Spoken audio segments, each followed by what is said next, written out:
Bonjour, j'espère que vous allez bien.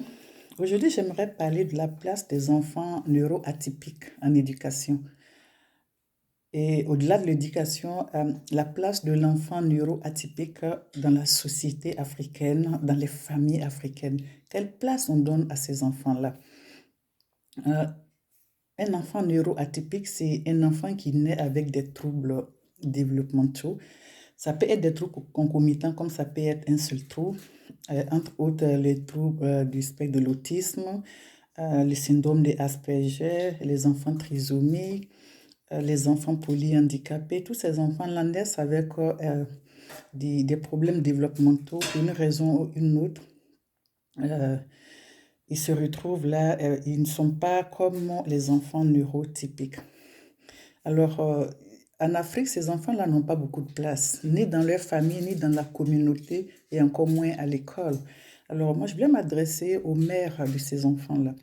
Si vous avez un enfant à grand besoin, un enfant qui est né avec des problèmes développementaux, que ce soit légers ou sévères, c'est votre enfant.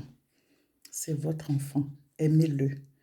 Alors, ces enfants en Afrique, on a l'habitude de les cacher, on ne les expose pas, on ne leur donne aucune place. Je sais que c'est difficile. Les mamans, je sais que vous passez au travers de quelque chose. Avoir un enfant à grand besoin, un enfant trisomique, un enfant autiste, autiste sévère, je sais ce que c'est. La charge, elle est lourde. La charge émotionnelle, elle est lourde. C'est pour ça que je m'adresse à toi. D'abord, maman, arrête de te culpabiliser. Tu n'as rien fait. Tu n'as rien fait à Dieu. Ce n'est pas une punition de Dieu. Tu n'as rien fait pour mériter cela. C'est juste les impondérables de la vie.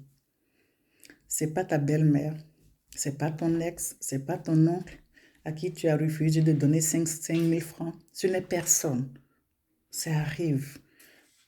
C'est que l'enfant n'a pas eu le temps de se développer comme les enfants typiques. Donc, c'est tout. Ça t'est arrivé à toi, prends-le comme ça. Arrête de te culpabiliser. Ça, c'est la première chose. La deuxième chose, fais ton deuil. Il faut que tu saches que ces enfants, ils ne deviendront pas comme un enfant neurotypique, par exemple. Tu ne vas pas peut-être aller à sa cérémonie de graduation, tu n'auras pas la chance de l'accompagner devant l'hôtel pour un mariage, tu n'auras pas la chance de voir ses petits-enfants. Fais ce deuil-là. Il faut te dire que l'enfant, il est avec toi pour toujours, jusqu'à la fin de sa vie ou jusqu'à toi-même à la fin de ta vie. En tout cas, je m'adresse, quand je dis les mamans, c'est parce qu'elles portent plus le poids. C'est la raison pour laquelle je m'adresse aux mamans. Sinon, ben, c'est aux deux parents, aux familles, à tout le monde. Donc, il faut faire ce deuil-là. Une fois que vous aurez fait ce deuil, vous allez pouvoir accompagner votre enfant. Parce que ces enfants, ils ont besoin d'amour. Ils ont besoin de beaucoup d'amour. Vous savez, un enfant neuroatypique, c'est difficile. C'est difficile, il ne peut pas manifester sa joie, il ne peut pas manifester son mécontentement, souvent il ne sait pas exprimer ses besoins, c'est difficile pour lui. Déjà, cet enfant passe à travers de quelque chose, ce qu'il a déjà, c'est beaucoup pour lui. Si en plus de ça, il n'a pas l'amour, vous voyez un peu à quoi ça ressemble sa vie. Une vie n'a de la valeur que lorsqu'elle est vécue, mais cet enfant, sa vie, est-ce qu'il vit? Donc, c'est vous qui devez changer la vie de votre enfant. Vous, avec votre famille, vos amis, vous pouvez changer la vie de ces enfants-là. Ils ont des émotions. On pense qu'ils n'ont pas d'émotions si ces enfants ont des émotions. Ils savent ce que c'est que donner l'amour. Ils savent quand on leur donne de l'attention. Ils savent. Vous voyez? Ils savent. Donc, je vous encourage, chers parents, à exposer vos enfants. Si vous avez un enfant neuroatypique, par la force des choses, accompagnez-le. Ne le cachez pas. Exposez-le à la société. Exposez-le à votre milieu, à votre environnement, à vos familles, vos amis. Amenez-le avec vous quand il y a des cérémonies, quand il y a des événements sociaux dans la famille, dans la communauté. S'ils supportent, parce qu'il y a des enfants qui ne supportent pas la présence du public, ça les excite un peu. S'ils ont ce problème-là, ok, il ne faut pas l'exposer, mais s'il peut rester calme dans le public, accompagnez-le. Occupez-vous bien de ces enfants-là. Vous savez, ils ne sont pas acceptés dans la société. Donc, s'ils sont délaissés, ça fait un autre poids pour eux. Donc, habillez-les bien, coiffez-les bien, donnez-les une bonne hygiène. de sorte que quand on les voit, malgré le trouble, malgré la différence, il devient semblable aux autres. Il faut vraiment accompagner votre enfant. Ça, c'est le côté émotionnel, l'accompagnement du côté émotionnel. Deuxième chose, il faut enseigner à votre enfant des habiletés. Parce qu'un tel enfant, puisque il ne va pas devenir pilote peut-être, mais apprenez-le à fonctionner dans la société. Il a besoin d'habiletés sociales. Il a besoin de connaître les dangers primaires. Ces enfants-là, ils n'ont pas la notion du danger. Donc, s'il y a un feu dans la maison, que vous dormez, vous allez tous les deux mourir parce qu'il n'aura pas le réflexe d'aller vous réveiller. Donc, il faut lui enseigner la reconnaissance du danger primaire pour qu'il ne s'expose pas à ces situations de danger, comme l'eau, tout ce qui est danger dans une maison, le couteau, tout ce qui peut représenter un danger. Commencez par lui enseigner les dangers à la maison. Après, vous allez lui montrer les grands dangers, comme par exemple, si vous l'amenez à la plage, il ne vous échappe pas pour aller dans l'eau et tout ça. Vous voyez, donc cet accompagnement-là, ça demande du temps. Je sais qu'aujourd'hui, tout le monde travaille, vous n'aurez pas le temps, mais vous avez la chance d'être en Afrique où le personnel ne coûte pas très cher. Vous pouvez trouver une aide-soignante, fille de salle ou garçon de salle, vous lui donnez un bon salaire. Si vous avez les moyens, vous pouvez les payer et les donner cette tâche-là de s'occuper de votre enfant. Comme ça, il va venir lui apprendre ces habilités-là, l'enseignement, la propriété. C'est très important que l'enfant, il apprenne la propriété pour qu'il puisse aller lui-même à la toilette quand il veut aller faire les selles ou aller faire pipi, qu'il puisse se nettoyer quand il finit, qu'il puisse se rhabiller, qu'il apprenne à s'habiller un peu, l'autonomie. Il apprenne à se brosser les dents. Vous voyez, il apprenne à aller au lit. Tout ça là, ça demande du temps et de la patience. Je sais que vous ne pourrez pas le faire parce qu'on est tous occupés. Mais vous pouvez trouver quelqu'un pour le faire. Si vous ne pouvez pas prendre quelqu'un comme une fille de salle ou un garçon de salle, vous pouvez trouver les femmes, filles là qui nous accompagnent, qu'on appelle les servantes. Là, moi, je les appelle les aides ménagères. Vous pouvez trouver une qui sait simplement lire et écrire pour venir faire ce travail-là pour vous. Que vous lui donnez un peu d'argent, il va donner un sens à la vie de cet enfant-là, de votre petit bout de chou. C'est des petits bouts de chou, ils sont tellement adorables, ces enfants-là, neuroatypiques, oui, ils sont juste adorables. Je sais, par moment, vous allez être frustré. Vous allez le voir grand, il a 12 ans, et puis il a fait caca dans sa culotte. Mais il a 12 ans, mais il a un âge mental de 18 mois. Donc, c'est un bébé. Hein? Souvent, on est frustré, vous allez le taper, mais ne le tapez pas. Est-ce que si un enfant de 18 mois fait caca dans sa culotte, vous allez le taper? Non. Donc, celui-là, ou cette petite, c'est des enfants. Ils sont grands, ils sont avancés en âge, mais l'âge mental n'avance pas. Il ne se développe pas au même rythme que les enfants neurotypiques. Vous voyez? Donc, un enfant, souvent de 8 ans, tu le vois, il a un âge mental de 1 an. Donc, il va se comporter comme un bébé de 1 an. Vous allez le voir, il va faire les selles, il va commencer à manger. Mais vous allez vous énerver, le taper, mais il ne sait pas. C'est un bébé de 1 an que vous avez. Donc, c'est comme si vous tapez un bébé de 1 an. Vous voyez? Donc, apprenez à connaître l'âge mental de votre enfant. Si vous avez un enfant neuroatypique, apprenez à connaître son âge mental. Ça va vous aider à mieux le comprendre.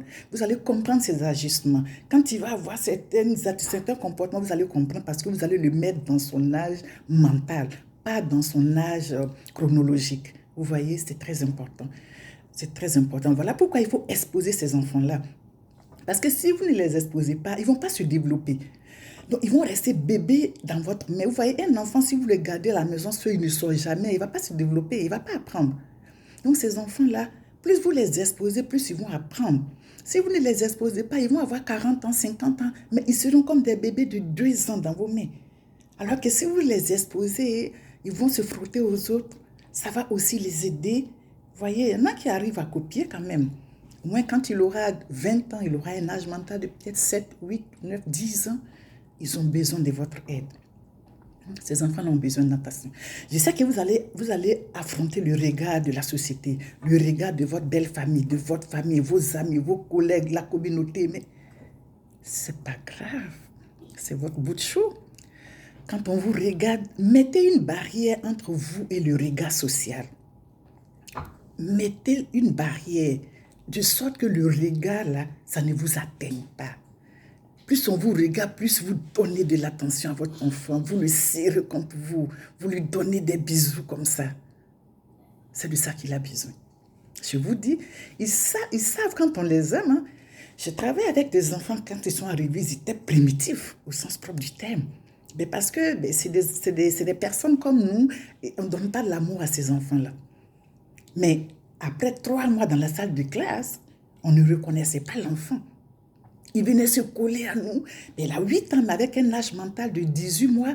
Ben, il veut monter, il veut qu'on le prenne comme un bébé là. Ben, il vient, il se serre, on le prend. Ben, le bébé te serre, mais sauf que lui, il est bébé dans la tête, mais il est grand. Donc, quand il monte, les pieds traînent, il ne comprend pas pourquoi les jambes traînent, les pieds traînent par terre, il veut se coller.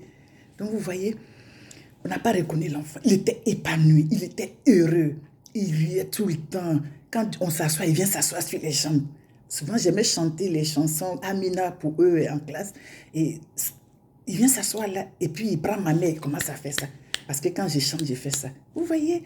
Donc, ils ont besoin d'amour. Ils le ressentent. Quand vous les aimez, quand vous leur montrez de l'attention, vous leur donnez de l'attention, ils le sentent, ils le ressentent et ils le vivent. Hein? Donc vraiment, je vous encourage à aimer vos enfants. Je vous encourage à leur donner beaucoup d'attention, beaucoup, beaucoup, beaucoup d'attention.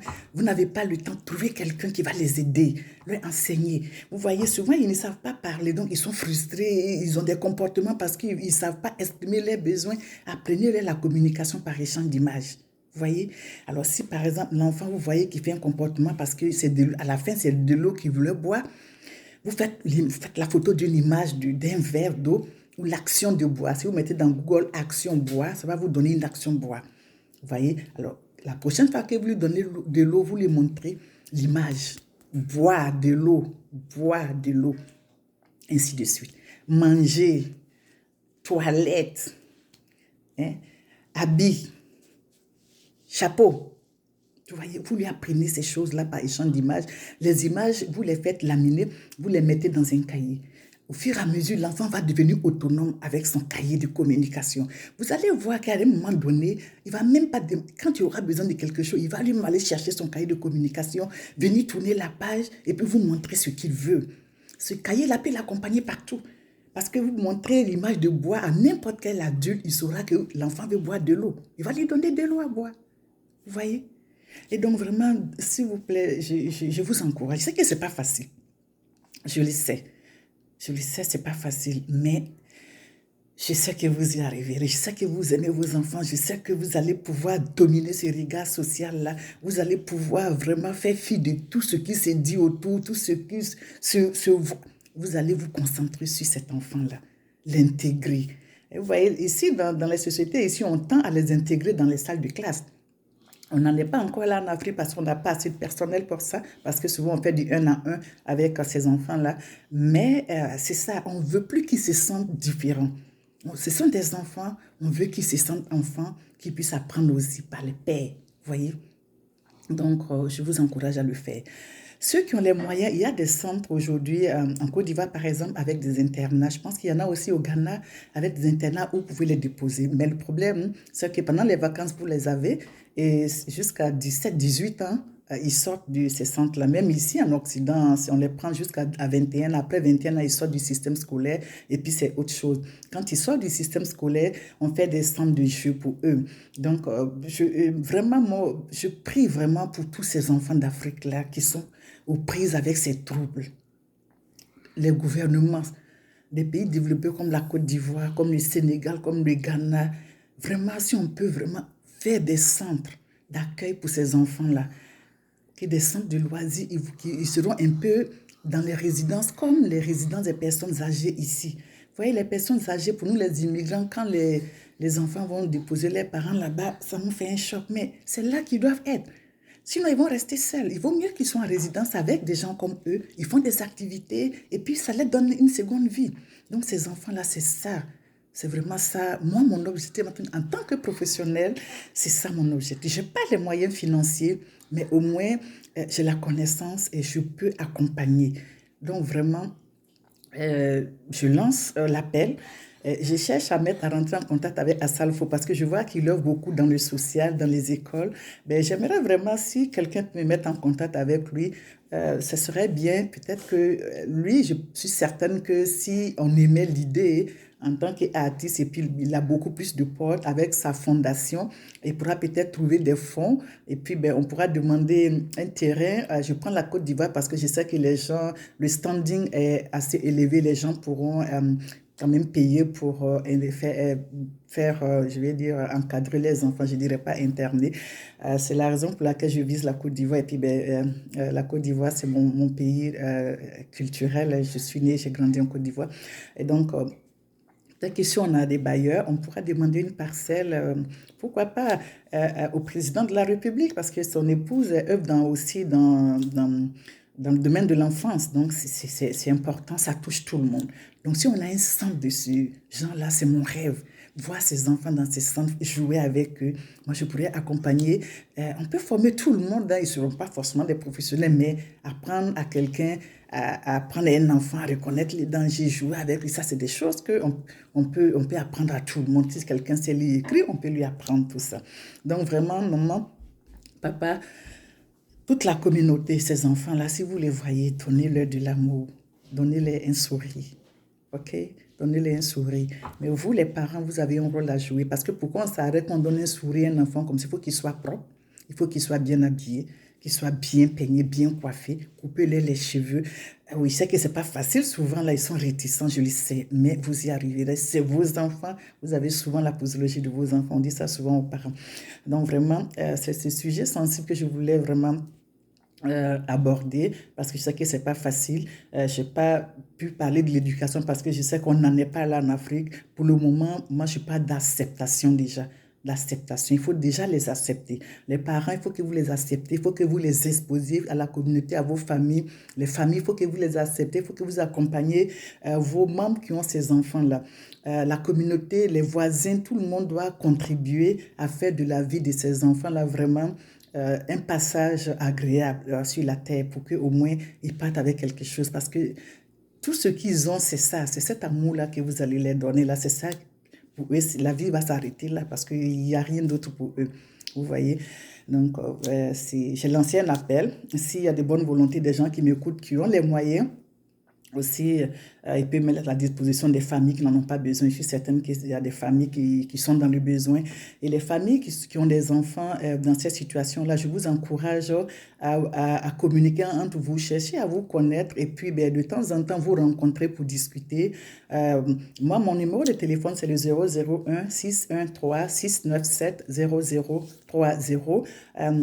Je suis diplômée en petite enfance avec une spécialisation en enfance en difficulté et sciences du comportement. Donc, tout ce qui est trouble des enfants, les enfants neuroatypiques et puis les enfants qui ont des problèmes d'apprentissage, les enfants qui ont des déficiences légères ou sévères, voilà, c'est ça mon domaine, c'est l'un de mes domaines en plus de l'éducation. J'ai appris beaucoup de choses, mais tant mieux pour moi-même. Donc, en tout cas, j'espère vraiment, maman, que tu vas te déculpabiliser, ok? J'espère que tu vas te prendre en charge, tu vas aimer ton enfant, tu vas plus te culpabiliser, tu vas faire le deuil et puis plutôt accompagner ton enfant, lui apprendre à fonctionner dans la société, ok? De sorte que s'il va chez quelqu'un, quand il veut boire de l'eau, qu'il ne se mette pas à cogner, à taper, qu'il aille juste montrer son cahier, boire. Vraiment, que Dieu vous fortifie, que Dieu vous donne la force d'accompagner ces petits cocos-là. Vraiment, je vous le souhaite. Merci.